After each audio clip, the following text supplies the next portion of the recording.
Hey, good evening and welcome back to Answers on Eschatology. My name is Dan Derry and I'm the president of the Institute of Fulfilled Eschatology. Hey, it's been a few weeks since I did a video here, so welcome back. I'm glad to be with you, and let's jump into part 2 of our study of the Battle of the Seeds. We have been looking at the connection between Jesus' two parables in Matthew 13, the parable of the sower and the parable of the tares of the field. And we demonstrated that these are two distinct phases, distinct yet connected phases of Israel's last days harvest. The parable of the sower depicts the preaching of the gospel of the kingdom among Israel and the response to that message. The parable of the tares of the field represents the result of that response to the kingdom. Either Israel, by faith, receiving the gospel of the kingdom, will become the good seed of the Son of Man sown into the kingdom that would grow and produce a harvest. That is, they would receive eternal life in the age to come. Or Israel, who had rejected that message of the kingdom, became instruments of the enemy. They became sons of the devil sown into the kingdom to oppose and to hinder the harvest of Israel as the remnant, the last days remnant. Now, I'm going to give a couple obvious biblical references, some scriptures that prove that Israel, Old Covenant, apostate Israel, was the sons of the enemy. They were predominantly those who would oppose the gospel. They were the tares in the field that tried to choke out the harvest of the good seed.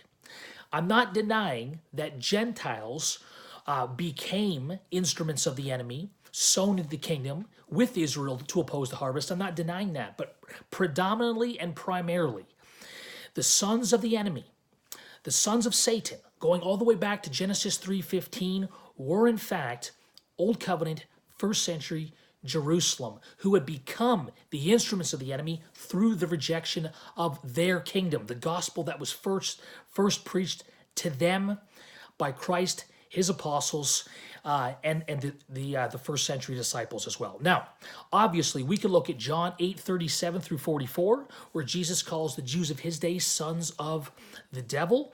We could look at Acts 13:6 through 10, where Paul calls the false prophet Bar Jesus, or son of Jesus, a son of the devil. And that's an interesting passage because Paul is here as son of Jesus. We have a false prophet, a Jewish false prophet, posing as a son of Jesus, but he is in fact a son of the devil. So here we see a perfect comparison and contrast between Abraham's two covenant seeds. Paul representing the seed of the Spirit, Abraham's true descendants by faith, Bar Jesus as a son of the enemy, as a tare of the field, representing Old Covenant Israel after the flesh. Beautiful passage. And finally, we could obviously look at Revelation 2:9 and 3:9, where those who call themselves Jews, Old Covenant Israel, but are not,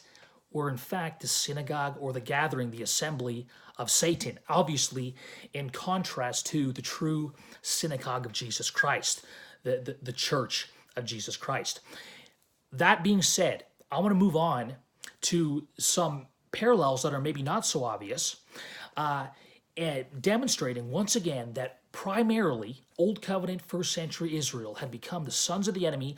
They, through the rejection of the gospel, had become sons of the devil, planted in the kingdom to oppose Israel's last days harvest. First, I want to parallel Matthew 13 with Matthew chapter 3. Now, I'm going to read off a couple charts I've created. I will put them on the website with this video, just so you can get a clear visual of what I'm saying. But I'm going to read through these, basically. Look at this. This is really cool. Matthew 13, we have those who commit lawlessness. And by the way, in Matthew 13, this is the parable of the tares of the field I'm reading from, okay? So Matthew 13, we have those who commit lawlessness. In Matthew 3, we have trees that do not bear good fruit. Well, good fruit, that's bad fruit, right? That's lawlessness. Matthew 13, they are the tares, and Matthew 3, they are the chaff. Matthew 13, these tares are burned with fire, and Matthew 3, these tares are burned with fire. Beautiful parallel. Matthew 13, these tares are gathered in the time of harvest, and in Matthew 3, they're gathered at the time of harvest. In Matthew 13, the harvest is at the end of the age. In Matthew 3, this harvest comes through the wrath that is about to come, according to John the Baptist, who is actually preaching this message in Matthew 3, 7 through 12. And here's the connection. In Matthew 3, Jesus calls these people who he's speaking of sons of the evil one. And in Matthew 3, John is specifically referring to the Pharisees and the Sadducees. So here's a syllogistic argument based upon this parallel. The unfaithful Jews, represented by the Pharisees and Sadducees, were the tares who would be gathered and burned first with fire at the time of the harvest.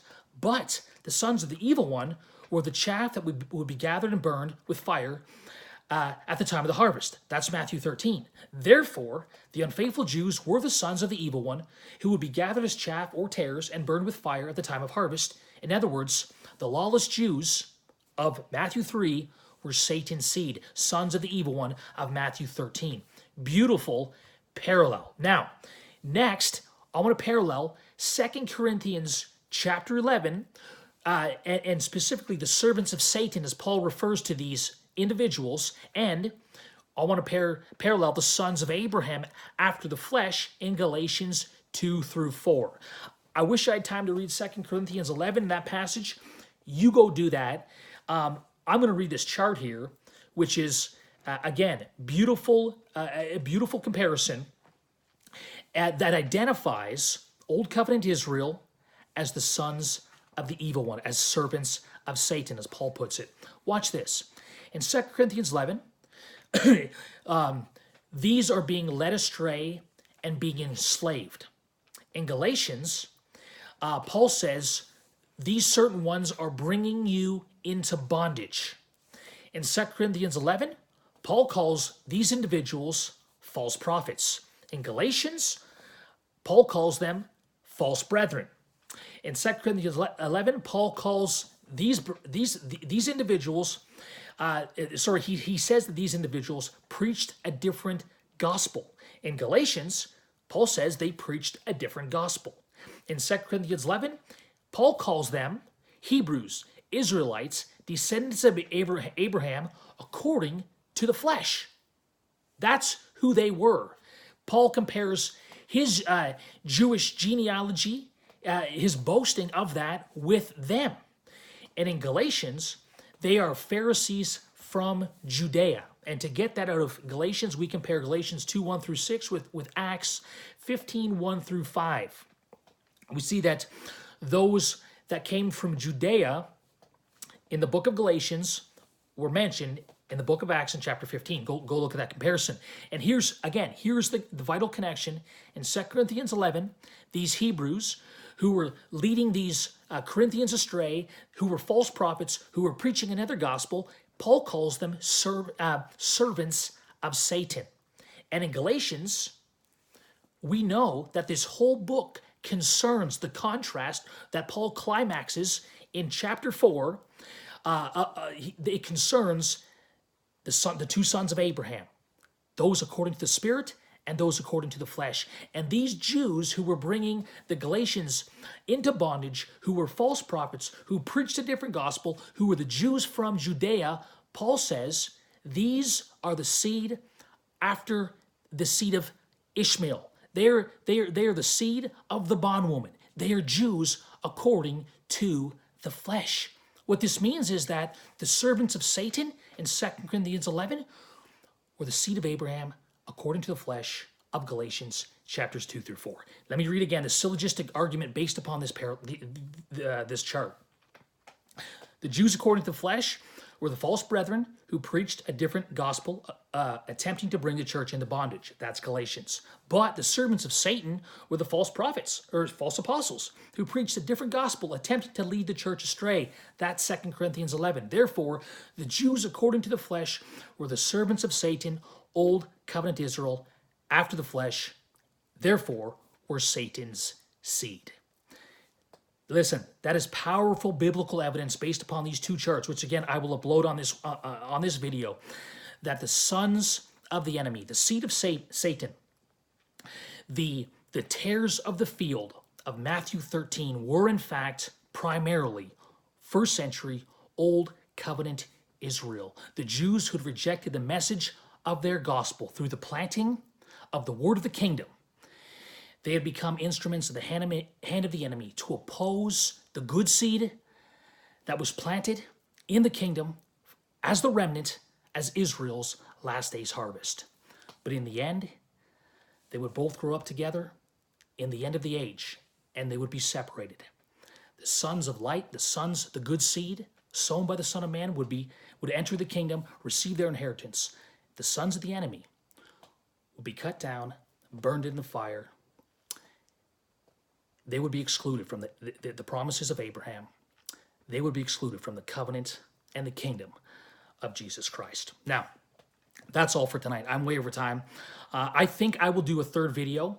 And in that video, based upon what we've demonstrated in the last two videos, we're going to establish this, that the crushing of Satan in Romans 16:20, was accomplished through the crushing of Satan's seed. We'll see that. We'll demonstrate that next time on Answers on Eschatology. You have a great week. God bless you, and bye for now.